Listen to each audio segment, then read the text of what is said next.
하나님의 은혜와 평강이 여러분과 함께 하시기를 예수님의 이름으로 축복합니다. 아멘. 오늘 설교 제목은 영과 진리로 예배하는 자들을 찾으시는 하나님 아버지입니다.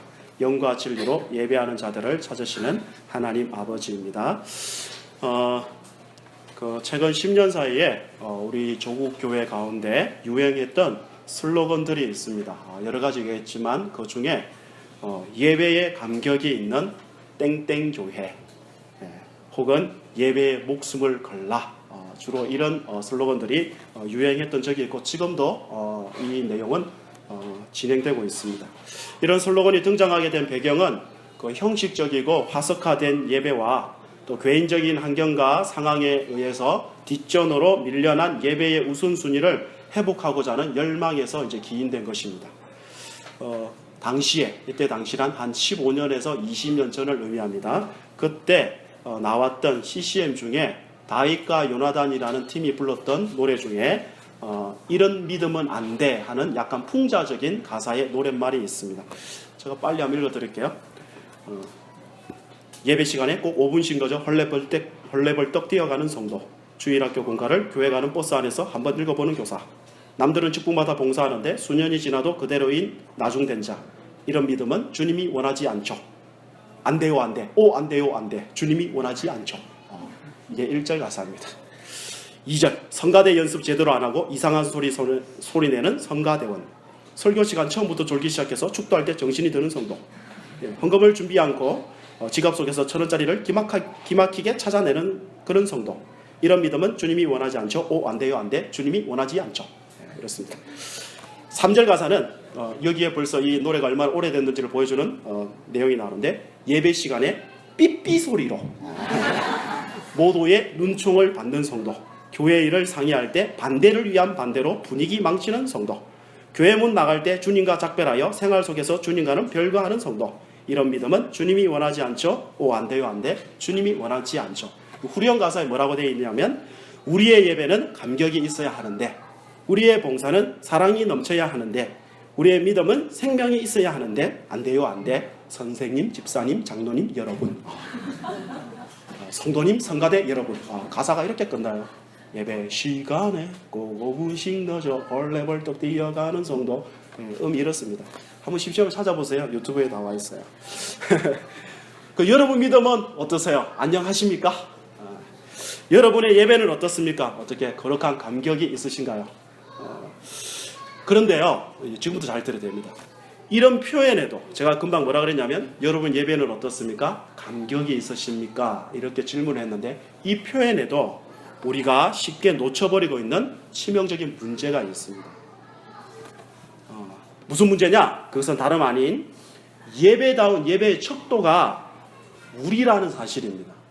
그러니까 무슨 말이냐면, 내가 얼마나 감격했는가, 내가 무엇을 지금 이 예배 시간에 느꼈는가, 예배를 통해서 내가 무슨 문제가 해결됐는가, 오늘 예배에 내 마음이 복잡했던 마음이 얼마나 평안해졌는가, 모든 예배가 예배답다라는 어떤 기준의 척도가 나라는 사실이에요.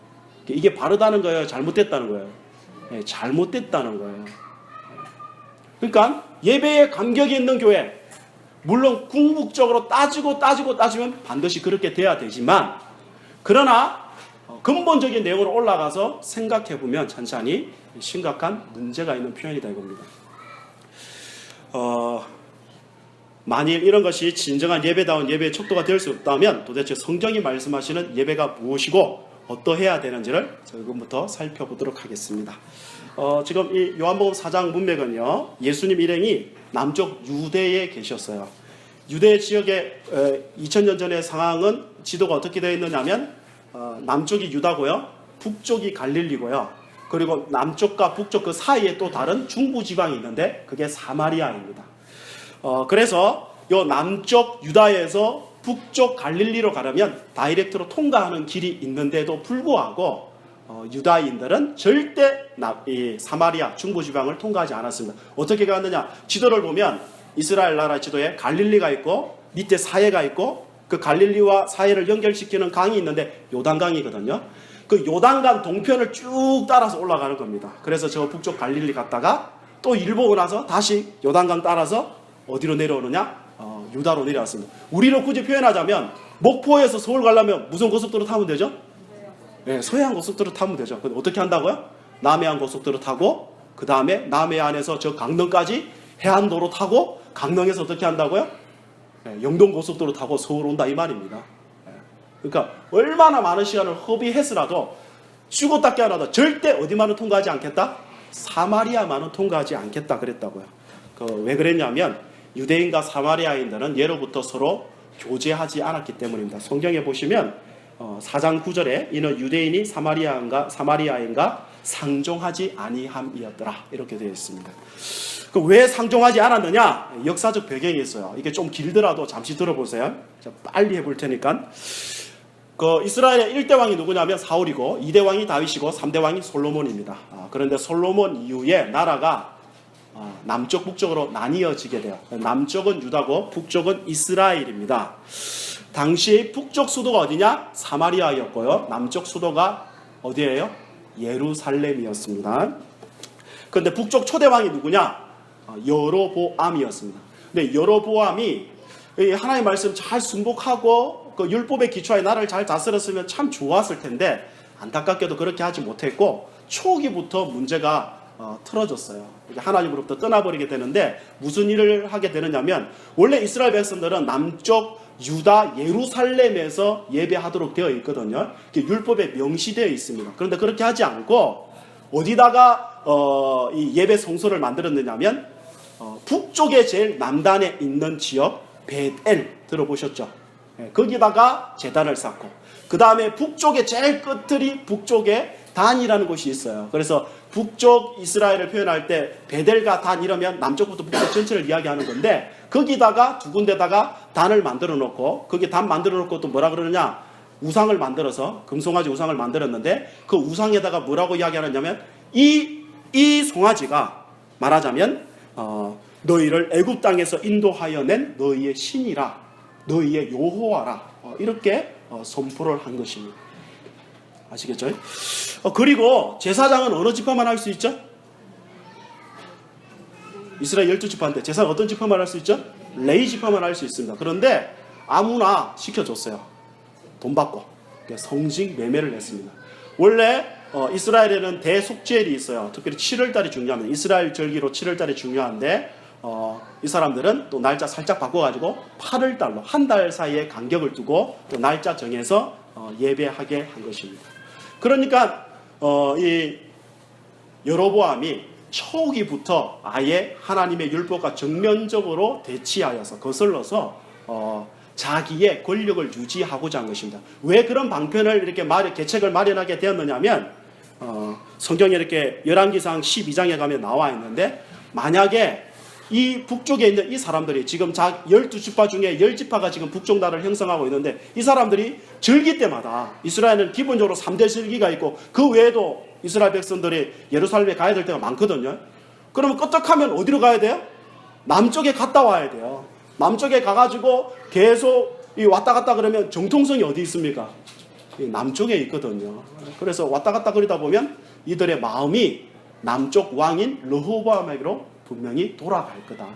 그리고 나중에는 심지어 나를 죽이게 될 거다. 그게 걱정이 되고 염려가 돼가지고 이런 계책을 마련하게 되었던 것입니다. 결국요 안타까운 것은 여로보암이 그렇게 했으면 그 다음 왕들이 이거 잘못이다 하고 고쳤으면 좋았으련만 그렇게 하지 않고 그 잘못을 계속 답습했어요. 그럼 나중에는 어디까지 갔느냐? 그것도 섬기고 그러니까 금송아지 우상도 섬겼을 뿐만 아니라 주변 이방 나라들이 섬기는 신들도 다 끌어들여가지고 그 신들도 열심으로 섬겼음을 성경이 말씀합니다. 그래서 결국 어떻게 되었습니까? BC 722년에 당시 제국을 형성하고 있던 아수르라는 나라에게 멸망을 당하게 됩니다. 아수르 제국은 어떻게 했냐면 북이스라엘 백성들을요 전부 다 끌고 간 게 아니라 그 중에 상당수를 포로로 아수르 제국 여기저기에 끌고 가서 흩어지어서 살게 했고요. 또 나머지 또 상당수 가난하고 연약하고 힘없는 사람들을 사마리아 그대로 사마리아에 내버려 뒀어요. 그리고 아수르 제국이니까 이 나라 저 나라 정복했을 거 아닙니까? 그 나라들에서 정복한 사람들 중에 또 상당수 아수르 사람들을 포함해서 어디다가요? 사마리아에다가 데려다 놓고 거기 살게 한 겁니다. 예를 들어서 우리나라가 일제 치하 시대 때, 일제 통치받고 있을 때 일본 사람들 우리나라 와서 살았죠? 그때 같이 안 사셨어요? 같이 살았다 이 말이에요. 마치 그런 것과 똑같다 이 말이에요. 그렇게 이제 살고 있다가 이제 안타깝게도 남쪽도 하나님 앞에 또 죄짓는 바람에 지속적으로 이제 BC 586년에 이제는 바벨론 제국에 쫄딱 망하게 돼요. 그리고 바벨론 제국에 끌려가고 70년 동안 노예 생활을 하다가 하나님의 크신 권능으로서 그들이 자유를 받게 됩니다. 그래서 다시 어디로 가느냐? 예루살렘으로 돌아오게 돼요. 근데 이 예루살렘, 사마리아 이쪽 남쪽 북쪽에 이미 누가 살고 있느냐면 이미 예전에 살고 있던 사마리아 사람들 그리고 뭐 주위의 이족들, 잡족들이 막 살고 있는 거예요. 근데 유다 민족들이 와가지고 성전을 건축하고 성벽을 재건한다 그러니까 어떻게 했어요? 쌍수를 두고 환영하는 것이 아니라 길을 쓰고 방해를 하고 핍박을 하고 죽이려고 하고 그랬다. 그게 에스라, 느헤미야, 학계 이야기예요. 전부 다. 무슨 말인지 이해하시겠죠?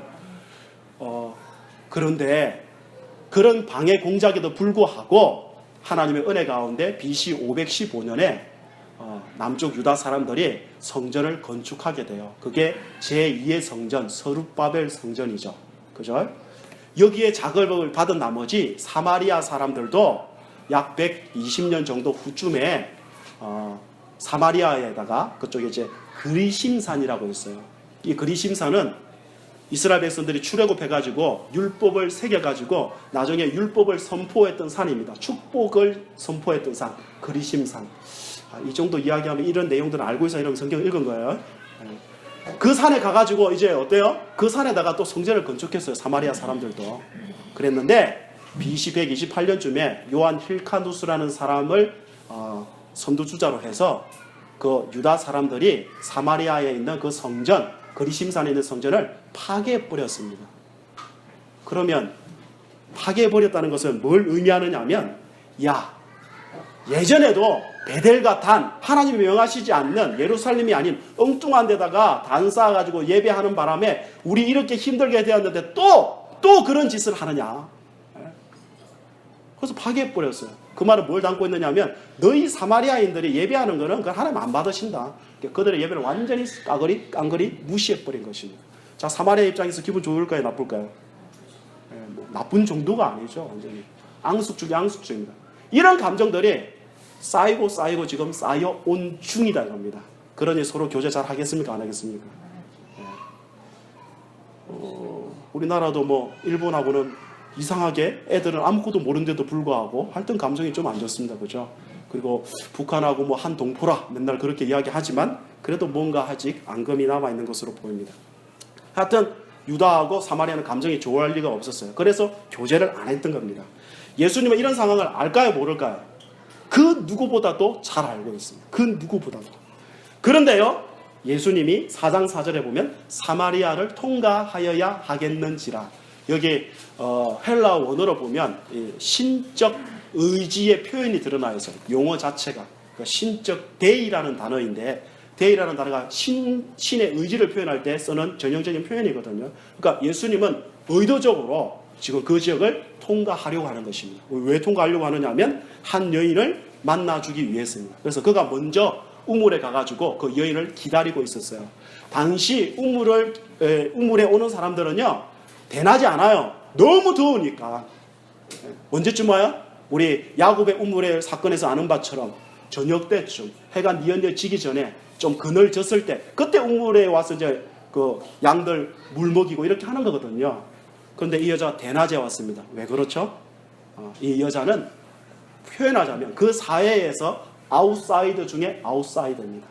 제일 미천하고 사람들에게 손가락질 받던 여인이었습니다.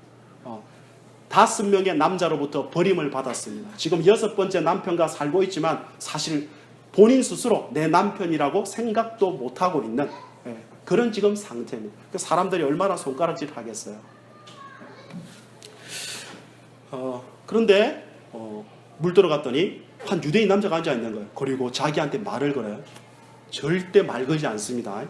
왜냐하면 유대인들이 볼 때 사마리아인들은 짐승이라고 여겼어요. 심지어 짐승보다 못하다고 여겼어요. 당시 정서가 그랬다고요. 그러니까 내가 만약에 대화를 하면 어떻게 되는 거죠? 나를 짐승으로 격화시켜야만 대화가 가능한 거다 이 말이에요. 근데 유대인 남자가 그것도 여자인 자기에게 대화를 겁니다. 그리고 그것도 깜짝 놀랐는데 대화를 하다 보니까 이 사람이 보통 사람이 아니에요.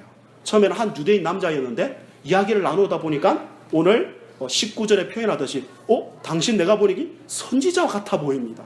왜 그랬느냐 하면 예수님이 자기가 꽁꽁 숨기고 있었던, 아무에게도 제대로 말하지 않았던 바로 그 사실, 남편이 5명이나 있었다는 사실, 그리고 6번째 지금 남편과 살고 있고 그것도 지금 관계가 좋지 못하다는 사실, 그리고 자신은 너무 어렵고 힘든 사람이기 때문에, 너무 경제적으로 힘들고 사회적으로부터 따가운 시선을 받고 사는 사람이기 때문에 뭔가 특히 남자를 통해서 뭔가 삶의 뭐라 그럴까요? 안식을 좀 누려보려고 하는 건데, 행복을 확보해 보려고 그러는데 그게 안 되고 있다는 사실, 다른 것에 목말라 있다는 사실을 예수님이 완전히 깨뚫고 있었던 것입니다.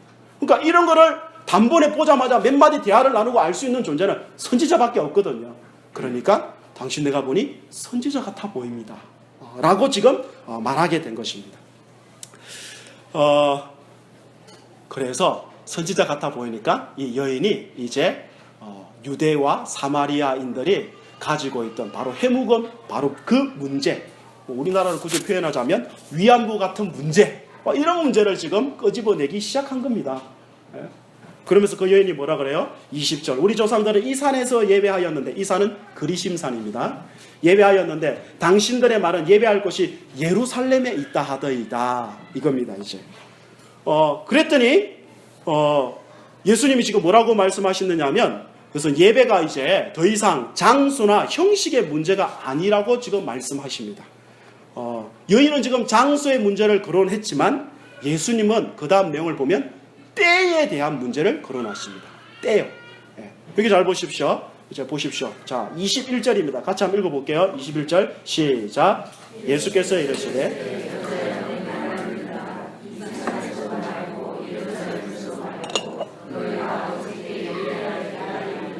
아멘. 여기 보면 너희가 아버지께 예배할 때가 이르리라 이렇게 되어 있죠.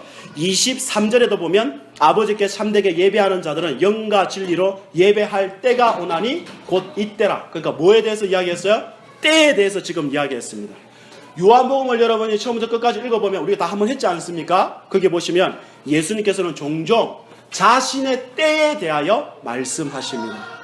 제가 오늘 아이들한테 이 때를 이야기했더니 이 목에 있는 때인가요? 이러던데, 그 때 말고 시기요, 시기. 너 까부는 거 보니까 맞을 때가 됐구나 하는 바로 그 때 말하는 겁니다. 자, 그럼 요한복음에서 예수님께서 자신의 때에 대해서 자주 반복하시는데, 내 때가 이러지 아니했다, 내 때가 이러지 아니했다 이러다가 나중에 되면 어느 순간 내 때가 왔도다 이렇게 말씀하신다고. 그럼 그 때가 무슨 때냐? 예수님께서 자기 백성들을 구원하시기 위해 십자가에 달리시는 때를 의미합니다. 자, 그렇다면 무슨 말이냐면 예수님과 그의 십자가 사건으로 말미암아, 예수님과 그의 십자가로 말미암아 이제 너희들 가운데 무엇이 열렸느냐? 하나님 앞에 예배하는 일에 있어서 새로운 지평이 열렸다는 것입니다. 예전에는 예배하려면 다 어디를 가야 돼요? 일단 예루살렘에 가야 돼요. 예루살렘에 가서 무슨 의식들을 치러야 돼요? 그 율법에 이렇게 명시되어 있는 그 복잡한 의식들을 치러서 하나님 앞에 나갔어야 됐습니다. 얼마나 이게 복잡한지 몰라요. 그러나 이제 예수님께서 오심으로 말미암아, 그가 십자가에 죽으심으로 말미암아 예배에 대한 새로운 지평, 새로운 날이 열렸음을 예수님께서 말씀하시는 것입니다. 표현하자면 유대인이냐 이방인이냐. 예를 들면 3장에 누가 나와요? 3장의 요한복음, 최고의 정치인이자 젊은 전도 유망한 사람, 종교인이자 실력자인 니고데모라는 사람이 나오죠. 유대인이냐? 4장에 누가 나와요? 아웃사이더 중에 아웃사이더인 누구요? 이방 여인, 사마리아 여인이 나오죠. 이방인이냐? 도덕적으로 깨끗하냐? 그렇지 못하냐? 인사이드냐? 아웃사이드냐? 아까 말했듯이 니고데모냐? 사마리아 여인이냐? 예루살렘이냐? 그리심산이냐? 이런 게 이제 중요한 게 아니고 언제 어디서나 모든 민족과 모든 계층의 사람들이 함께 하나님을 아버지라 부르며 예배하는 축복의 시대가 열렸다는 뜻입니다. 구약에는요, 하나님을 아버지라 부르며 예배하지 않았습니다. 하나님을 아버지라 부르게 된 것은요, 물론 구약에도 가끔 나오지만 이제 본격적으로 신약 시대에 그 시대가 열리게 된 것입니다. 오늘 저와 여러분들이 뭘 하고 있죠? 예배를 하고 있어요. 여기 보시면 저 어린애들도 있고요, 연세 많으신 분들 계십니다. 지역도 다양하게 흩어져 있습니다. 저같이 이렇게 검어쭉쭉하게 생긴 사람도 있고 뽀얗게 생긴 사람도 있습니다. 그렇지 않습니까? 많이 배울 수도 있고 그렇지 못한 사람도 있습니다. 이 다양한 계층, 인종, 문화를 초월해서 그들이 하나님을 아버지라 부르며 다 같이 모여서 뭐하는 시대가 열렸느냐? 예배하는 시대가 열렸습니다. 하나님의 은혜의 보좌 앞에 담대히 나가서요. 예전에 하나님의 은혜의 보좌 앞에 누구만 나갈 수 있어요? 미안한 말이지만 여러분 아무도 못 나와요. 예? 저 밖에서 기다리고 있어야 돼요. 아이 좋았겠네. 뭐 이러면 제가 할 말이 없지만 대제사장만 들어가서 의식 끝날 때까지 밖에서 조용하게 기다리고 있는 겁니다. 대제사장이 무사히 살아나와야 하나님께 예배가 연락된 거거든요. 그 못 살아나오면 자기들이 그동안 막 이렇게 준비하고 막 열심을 부렸던 모든 것들이 다 아무 쓸모가 없어지는 거예요. 그렇죠? 그런데 이제는 그런 거 필요 없고 우리 모든 한 사람 한 사람들이 예수 그리스도를 의지하여 하나님 앞에 나아가서 담대히 예배할 수 있는 예배의 새 시대가 열렸음을 증거하는 장이 바로 요한복음 4장의 내용의 핵심이 되는 것입니다. 자, 그러면요, 먼저 예배하다라는 이 예배의 그 단어적인 개념을 좀 살펴볼 필요가 있는데, 예배하다는 이 단어는요, 헬라어로 뭐라고 되어 있느냐면 프로스키네오라는 단어를 쓰고 있어요. 이 단어는 하나님께 대한 완전한 의존성을 태도나 몸짓으로 나타내는 것을 의미합니다. 자, 다시요. 하나님에 대한 완전한 의존성을 태도나 몸짓으로 나타내는 것을 의미합니다. 그리고 예배라는 단어, 신약 성경에 보면 제일 많이 쓰는 단어가 무슨 단어냐면 라트리아입니다. 라트리아. 이 단어는요, 영어로 번역하자면 워십입니다. 우리 많이 쓰죠? 이게 보면 배에다가 WOR, 뭐 SHIP 이거 많이 써놨지 않습니까? 워십. 이 워십은 사실 합성어입니다. 월스와 십의 합성어인데, 월스가 뭐냐면 가치 있다 이겁니다. 가치 있는. 그러면 예배는 무슨 소리냐면, 한마디로 표현하자면 예배는 가치 부여 행위입니다. 자, 다시요. 예배가 무슨 행위라고요? 가치 부여 행위입니다. 예배는요, 나를 죄와 사망으로부터 구원하셨을 뿐만 아니라 그분의 자녀로 삼아 하나님을 아버지로 부르게 살게 하신, 그렇게 하신 그분을 기뻐하고 즐거워하며 찬미하는 것이 내 인생에 있어서 최고의 유일한 가치라고 고백하고 선포하는 행위, 그게 뭐라고요? 예배다, 이런 뜻입니다. 말을 조금 바꾸자면 하나님은 내 인생의 최고의 가치입니다. 아니, 유일한 가치입니다. 이걸 진심으로 인정하고 선포하는 행위, 그게 뭐라고요? 예배다, 이겁니다. 동시에요, 나는 하나님을 예배하는 일에서 나의 가치를 확인합니다, 이런 뜻입니다. 내 가치를 어디 뭐 동문회 가가지고 친구들 모였을 때 거기서 확인하는 게 아니고 하나님 앞에 와서 내 가치를 확인하게 되더라. 그게 예배다, 이 말이에요. 직장이나 공부나 사람과의 관계나 나의 취미 활동보다 하나님을 예배하는 일이 가장 가치 있다는 그런 말입니다. 그게 예배예요. 여러분 여기 와서 앉아 있다는 건 적어도 그냥 몸만 앉아 있는 게 아니라 정말 이런 믿음을 가지고 앉아 있다는 것은 그걸 인정하고 그걸 선포하는 행위다, 이 말이에요. 여러분 물어보시죠. 정말 그렇게 인정하고 계세요? 네? 그러니까 여기는 이런 개념이 없죠. 오늘 예배 안 하고 어디 놀러 갔다가 차 뒤집히는 거 아니야? 이런 게 없죠, 그죠? 네? 자, 그 다음으로요, 우리가 살펴봐야 될 건 뭐냐?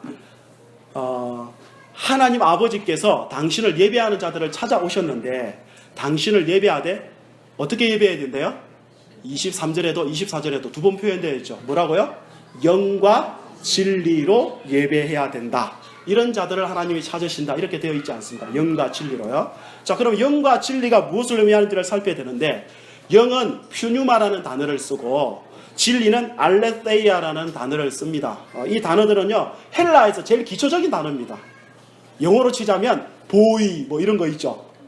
걸 이런 거 있죠. 말 그대로 헬라어에서도 퓨뉴마, 알레테이아 제일 기초적인, 제일 초급 단어에 속하는 단어들입니다. 그런데도 불구하고 이 단어를 옛날 성경에서는 뭐라고 번역했느냐면 신령과 진정으로라고 번역했습니다. 지금도 우리가 이 구절 요한복음 4장 24절을 암송할 때는 보통 뭐라고 암송하느냐? 하나님은 영이시니 예배하는 자가 신령과 진정으로 예배할지니라. 보통 우리가 이렇게 암송을 하고 있죠. 그죠? 그 옛날 한글 개역 성경에 그렇게 되어 있었거든요. 그러나 헬라 원문을 보면 신령과 진정 이렇게 했을 때는 조금 그 의미를 잘 살리지 못합니다. 신령과 진정하면 벌써 느낌이 어떻죠? 영적으로 경건하게 진심을 다해서, 진정이니까 이런 의미로 의역할 수 있습니다. 그렇게 번역하게 되면 이건 뭐하고 연결되느냐? 예배의 태도와 연결이 되죠. 예배의 태도, 경건하게, 거룩하게 마음을 다해서 예배 태도와 연결된다 이 말입니다. 즉 하나님을 예배하되 경건하게 마음을 다해 예배하는 자들을 찾으신다, 이런 뜻이 돼요. 근데 실제로 수백 년 동안요, 우리 신앙의 선배들은 이런 해석을 옹호했어요. 신령과 진정이라는 단어로 번역되는 것이 맞다고 옹호를 했다고요. 이유가 뭐냐면 오늘 이 사복음서에 보면 당시 유대인들의 예배는요, 형식적이고 메말랐고 위선적이었기 때문에 그렇습니다. 예수님이 이렇게 말씀하신 적이 있어요. 마태복음 15장 7절에서 9절. 마태복음 15장 7절 9절에 보면 이런 표현이 있습니다. 외식하는 자들아, 이사야가 너희에 관하여 잘 예언하였도다. 일러서되 이 백성이 입술로는 나를 공경하되 마음은 내게서 멀도다.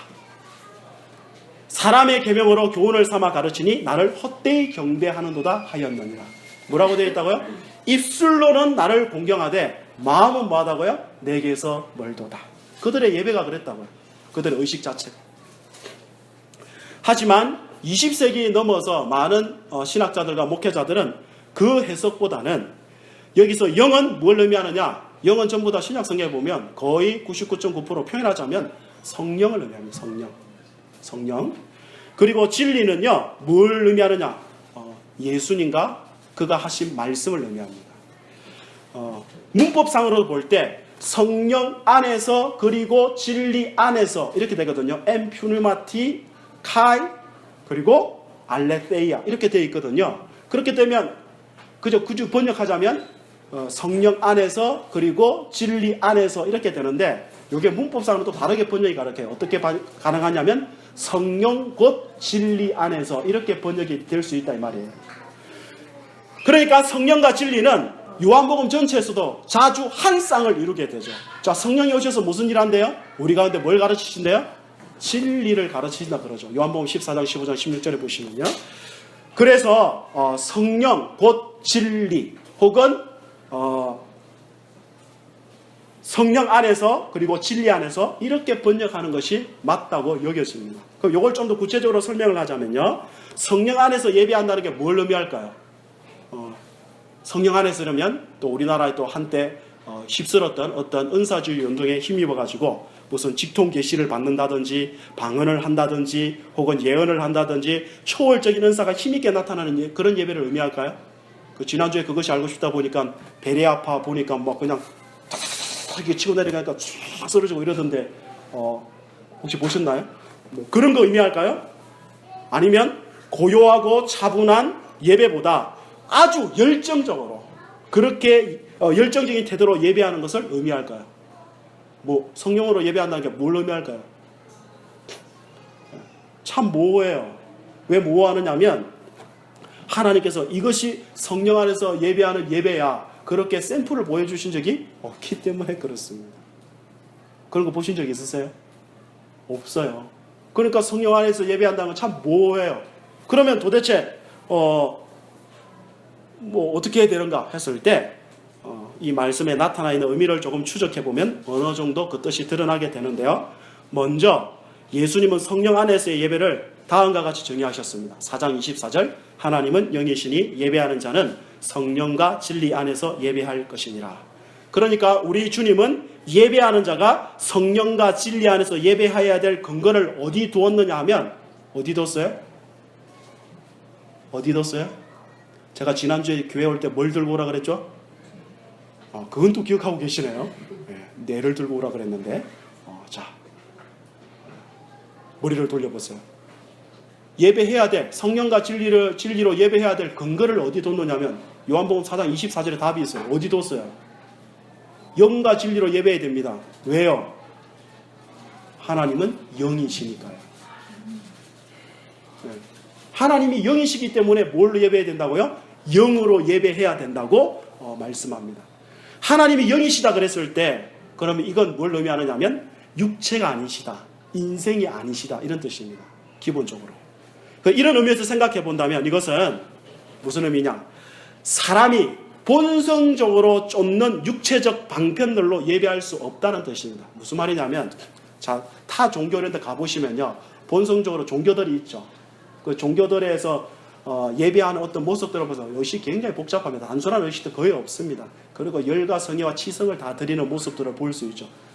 그렇지 않습니까? 그리고 거기에 어떤 경우에는 또 마음이 없어도 의식만 참여해도 괜찮다고 이렇게 여기는 경우도 굉장히 많습니다. 그리고 이방 종교들의 주특징은 예배하면서 굉장히 두려워하면서 예배합니다. 그런 게 이제 주특징들인데 이걸 말로 바꾸면 무슨 말이냐면 하나님께 예배하는 인간이 원하는, 인간이 좋아할 만한, 그리고 성경이 명하지 않는 인간의 방편을 가지고 드리는 그런 예배는 안 된다 이런 뜻입니다. 초점이 한마디로 전부 다 어디 가야 된다는 거예요? 하나님. 하나님에게 가야 된다고요. 우리 믿음의 선배들은요, 아주 촌철살인과 같은 무시무시한 표현들 많이 했습니다. 그러니까 그 표현들 중에 제가 읽은 것 중에 이 설교를 준비하다가 대표적으로 이런 게 있었어요. 사실 예배 시간에 복잡해지고 사람을 많이 동참시키고 하는 많은 내용 중에 핵심은 뭐냐면 사람들로 하여금 지루하지 않도록 만들기 위해서거든요. 설교도 재밌는 표현을 어떻게든 사용하고 설교 시간에 유머를 사용하고 이렇게 하는 이유가 뭐냐면 사람들에게 초점을 두고 있기 때문에 그렇습니다. 많은 경우에는요. 그래서 우리 믿음의 선배들이 뭐라고 표현을 했냐면 사람 지루하게 하지 않는 것 초점만 두지 말고 하나님을 지루하게 하지 않는 데 초점을 둬라. 왜요? 모든 대다수 예배가 사람에게 관심이 있으니까. 그렇게까지 표현을 하는 것을 많이 보게 됐습니다. 그래서 뭐 사람의 방편을 가지고 드리는 예배에 많은 요소들이 있는데 굳이 지금 설명하지는 않겠습니다. 여하튼 의미론상으로 그렇습니다. 그럼 두 번째로 진리라는 말은 그럼 뭐냐? 진리라는 말은요, 그림자나 모조품의 반대말인 실체라는 뜻입니다. 진리, 실체. 표현하자면 집으로 치자면 모델 하우스가 아니고 진짜 집이에요. 아시겠죠? 그러니까 성령과 진리 안에서란 말은 조금 어역하자면 성령이 가져다주는 실체 안에서 이런 뜻입니다. 자, 다시 한 번만 해봅시다. 성령이 가져다주는 실체 안에서. 네, 그게 영과 진리라는 말의 정확한 의미입니다. 자, 성령이 누구시죠? 하나님이십니다. 무슨 일 하시죠? 네. 그는 진리이신 예수님을 증거합니다. 예수님의 말씀이 옳음을, 진리임을 증거합니다. 그리고 허물과 죄로 죽었던 저희를 살리시고요, 예수님과 그 진리의 말씀을 믿음으로 받아들이게 합니다. 그리고 예수님을 통해 끊어졌던 하나님과의 교제를 회복시키고 이제 그를 믿는 자 안에 계셔서 하나님과의 실제적인 교제 안에서 예수 그리스도에게까지 자라가도록 우리를 인도하시고 돕습니다. 이 성령이 하시는 일입니다. 그러니까 이걸 정리하자면 무슨 말이 되느냐면 예루살렘이나 그리심산에서의 예배는 예수님께서 종말에 가져오는 하나님에 대한 실체적 예배에 대한 그림자고 모조품이었을 뿐이고, 그러니까 구약 이스라엘 백성들이 막 했던 예배들은 표현하자면 모조품이고요, 그림자일 뿐이고요, 사마리아 사람들이 했던 뭐 유대인이 했던 상관없이 그는 그림자 모조품일 뿐이고, 이제 뭐가 왔다는 거예요? 그 그림자 모조품 다 지나가고 실제가 왔다 이겁니다. 여러분 모델하우스 들어가서 사실 거예요? 실제 집에 들어가서 살아야 될 거 아니에요. 그 실체가 누구냐? 바로 예수 그리스도다 이거 아닙니까? 예수 그리스도. 그 예수 그리스도를 믿음으로 받아들이게 하고 그에게까지 자라게 하고 그분을 통해서 하나님과 영적 교제를 누리게 하시는 분이 누구냐? 성령이시다 이겁니다. 지금 이 시간 그러니까 여러분이 이렇게 내가 그냥 앉아 있는 것 같지만 이곳에 누가 역사하신다는 거예요? 성령이 역사하신다는 거예요. 성령이 뭐 하도록 역사하신다는 거예요? 예수 그리스도를 전적으로 의지하게 만드시고 그분을 통하여 하나님과 살아있는 풍성한 교제를 누리도록 만드신다 이 말입니다. 예? 그런데 이전에 이스라엘 백성들은 모조품이나 그림자에 불과한 것 붙잡고 있으면서 서로 자기 증명하고 자기 과시하고 사마리아 니네 예배도 아냐 이렇게 거들먹거린 거죠. 예? 그러나 예수님 뭐요? 진짜가 나타났다. 진짜가. 따라서 영과 진리로 하는 예배는 예수 그리스도의 구속의 은총을 전적으로 의지하여 성령의 역사 가운데서 살아계신 하나님 아버지와의 충만한 교제의 사건을 경험하고 누리는 것, 그게 바로 영과 진리로 하는 예배임을 성경이 증거하는 것입니다. 진리의 성령께서는 매 예배마다 이러한 사실을 우리에게 확인시키시고 누리게 하신다 이겁니다. 어떻게 확인하고 계세요? 이건 뭐하고 비슷하냐면 제가 2주 전에 너희 안에서 행하시는 이는 하나님이시니 하는 표현을 하면서 예배 자리에 나와서 있을 때 하나님을 찬양할 때 기도할 때 하나님 우리 가운데 역사하셔가지고 우리를 회복시키고 고치시는 것을 경험한다는 그런 표현을 했지 않습니까? 그것하고 거의 똑같은 것입니다. 그렇기 때문에 이것을 정말 알고 경험한 예배자들은 하나님께 나아가는 것이 기쁠까요? 슬플까요? 하나님께 나아가는 것이 너무나 기쁘고 즐겁습니다. 예배가 정말 이렇다는 사실을 알고 그걸 매 예배마다 경험하는 사람들은 기쁘고 즐겁다 이 말이에요. 억지가 아니라 이 말입니다. 어쩔 수 없어서가 아니라 이겁니다. 형식적이거나 외식적이지 않다 이겁니다. 예배 안 나갈 수는 없으니까 와서 대충 앉아서 시간 때우지 않는다 이 말입니다. 하나님 아버지를 만날 생각을 하니 너무나 기대가 되고 가슴 설레다 이겁니다. 오늘 찬송가 우리 부른 가사에 무슨 가사가 있었죠? 405장 3절 가사. 주의 보좌로 나아갈 때에 그 다음 무슨 가사죠? 기뻐 찬미 소리 외치고. 그럼 말하자면 하나님 앞에 나아가는 것이 감사하고 즐겁다 이거죠. 찬양이 절로 나온다 이거죠. 오늘 제가 시편 100편을 읽고 시작했습니다. 시편 100편 빨리 한번 찾아보세요. 눈으로 한 번만 다시 확인하십시오. 시편은 성경 딱 중앙에 있습니다.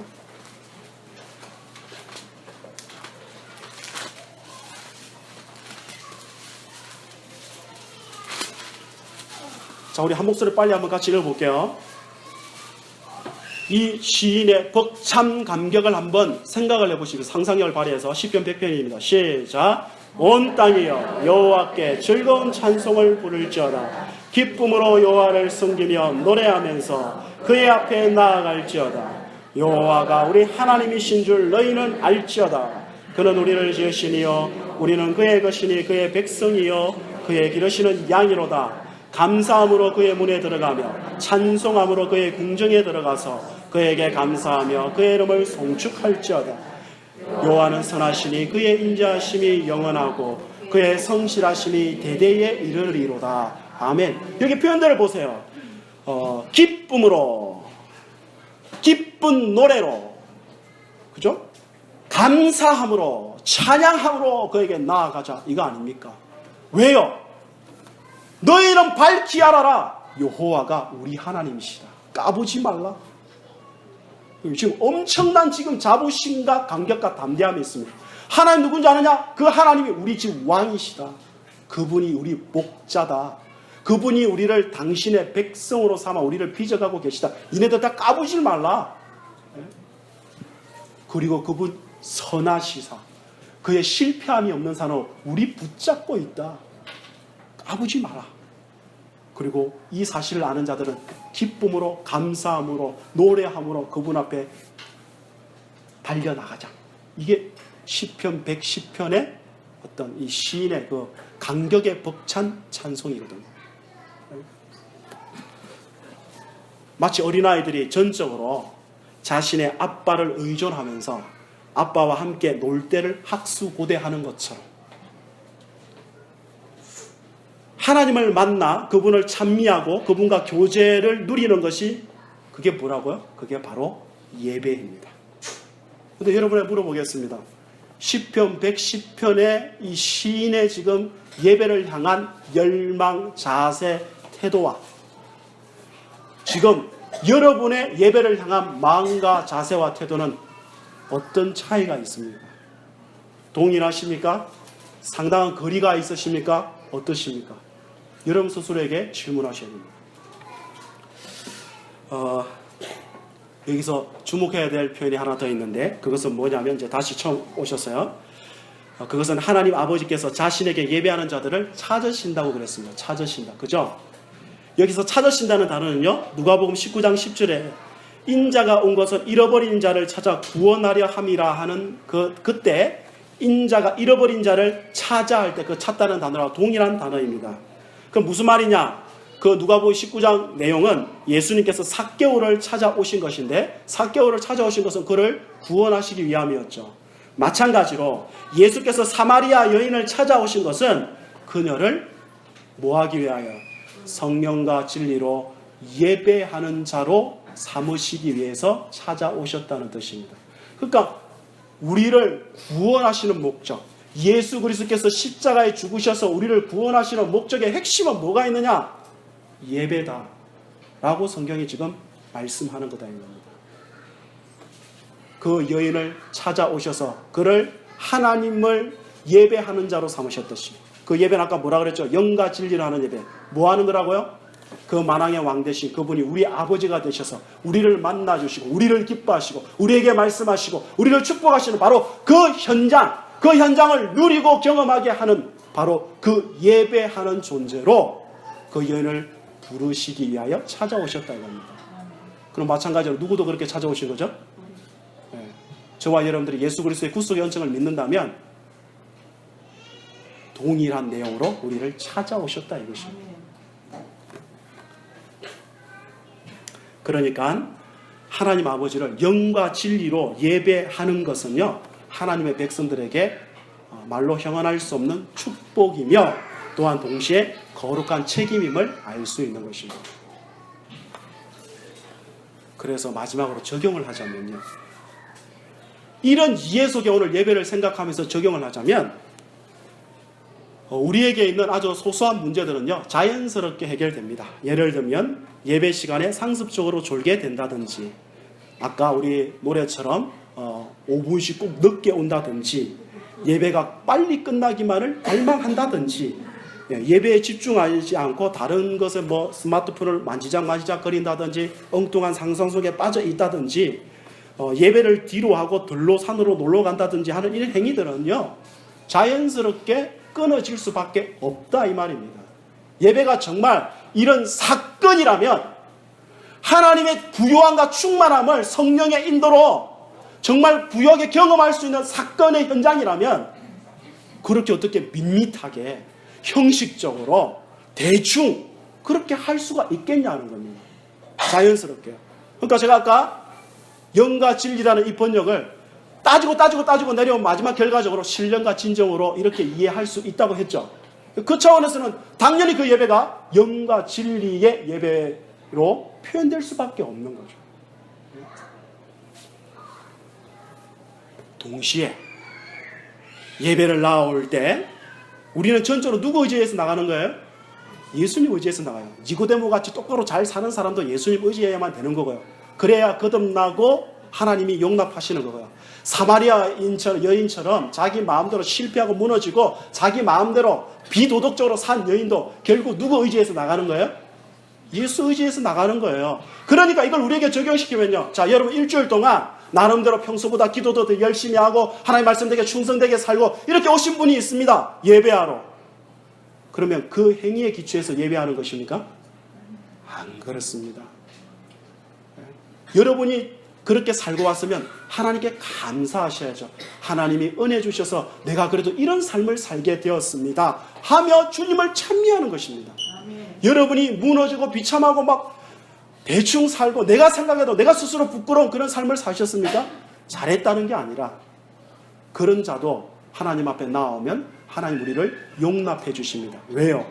여러분이 그래도 상관없어서가 아니라 바로 예수 그리스도의 십자가 공로 때문에 여러분의 그 허물과 죄악을 다 덮으시고 여러분을 용납하시고 여러분의 예배를 기쁘게 받으시고 여러분을 회복시키시고 고치시고 새롭게 하신다 이 말입니다. 그러니 여러분 제발 하나님 앞에 떳떳하려고 하지 마십시오. 똑바로 살지 말라가 아니라 우리 하나님 앞에 본질적으로 떳떳할 수가 없는 존재다 이 말이에요. 그분의 은혜만을 의지하여 이곳에 나와서 예배할 수 있다 그런 뜻입니다. 그러므로 여러분 이제 2017년 하반기 첫 주죠. 그죠? 우리는 우리에게 생명이 있는 한 하나님을 예배할 것입니다. 그동안 예배 어떠하셨습니까? 이제 어떻게 예배할 것입니까? 여전히 메마르고 형식적인 예배, 하나님 높이기보다 자기의 정서적인 만족에 중심을 둔 예배, 아니 오늘 예배했으니까 됐다 이 정도로 혹시 만족하시고 계시다면 참 안타까운 일입니다. 말하자면 하나님이 말로 형언할 수 없는 축복을 허락하셨는데 그냥 지리하게 비참하게 사는 겁니다. 표현하면 이렇게 해볼까요? 하나님께서 우리에게 그 인생이라는 좋은 기회를 주셨는데 그냥 지리하고 힘들고 피곤에 쩔어서 실패하고 낙심에 쩔어서 사는 그런 인생들 있죠. 그렇게 사는 것과 방불한 겁니다. 예배는 그런 게 아닙니다. 그렇다고 마구 뛰어노는 정신사나운 그런 축제 그런 것도 아닙니다. 예배는 거룩하신 그러나 우리의 아버지가 되신 바로 그 하나님을 인격적으로 만나며 그분과의 부유한 교제가 있는 장이 그게 예배인 것입니다. 그러므로 여러분 특별히 애 엄마들 이 애 엄마들 하니까 조금 반말 같으네요. 애 엄마 뭐라 그래야 되죠? 어머니들 표현하자면 여러분의 자녀들에게 여러분 어디 놀러감으로 예배하는 특권을 빼앗지 마십시오. 굉장히 중요한 일이에요. 이런 건 다. 근데 우리 너무 쉽게 그렇게 합니다. 그렇게 하시면 안 됩니다. 하나님 아버지는 예수 그리스도를 통하여 여러분에게 참된 예배의 시대를 열어주셨습니다. 여러분을 죄와 사망으로부터 구원하여 참된 예배자로 부르셨습니다. 껍데기만 있는 예배가 아니라 의식에 치우친 예배가 아니라 성령과 진리로 살아계신 하나님 아버지와 친밀하고도 충만한 교제를 누리는 그런 예배로 우리를 초대해 주셨습니다. 그분과의 교제 속에는요 회복이 있고요 위로가 있고요 치료가 있고요 연합이 있고요 진정한 가치를 발견하게 되고요 믿음으로 살아갈 힘을 얻게 되고요 사랑으로 수고할 의지를 가지게 되고요 소망으로 인내할 수 있도록 만들어주고요 그러면서 그리스도를 닮게 만들어주고요 세상을 살아갈 힘을 공급받게 되고요 세상 가운데 생명의 빛을 힘있게 밝힐 수 있는 은혜를 이 예배를 통하여 공급받게 되는 것입니다. 이런 예배에 기뻐하며 감사하며 찬미하며 나아가야 되지 않겠느냐 하는 것입니다. 우리 이제 하반기 시작하는 이 예배 가운데 매주마다의 예배 속에 이런 은혜 있기를 예수님의 이름으로 축복합니다. 아멘. 오늘은 앉아서 찬양을 할게요. 이거 좀 해주실래요?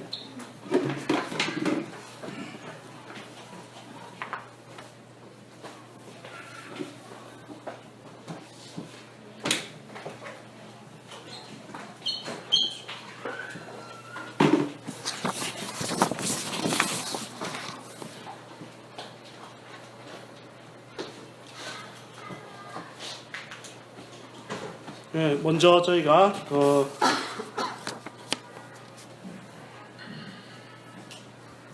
되셨나요?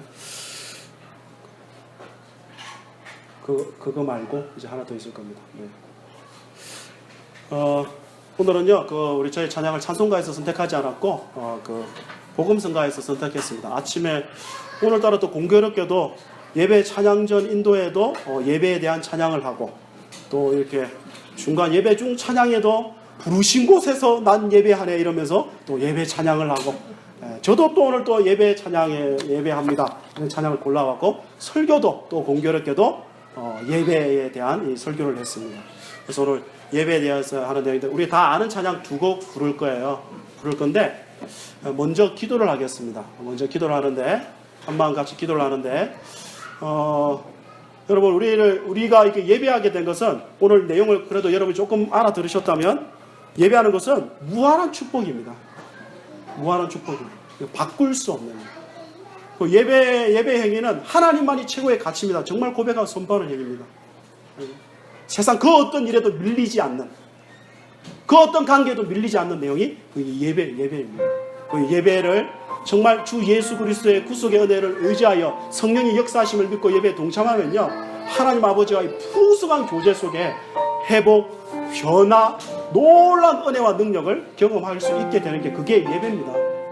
지금 우리 예배 이거 아무것도 아닌 것 같아 보이지만, 또 길면 지루해 보일 수도 있을지 모르겠지만, 이거는 저 세상에서 절대 경험할 수 없는 놀라운 하나님의 은총의 장이다 이겁니다.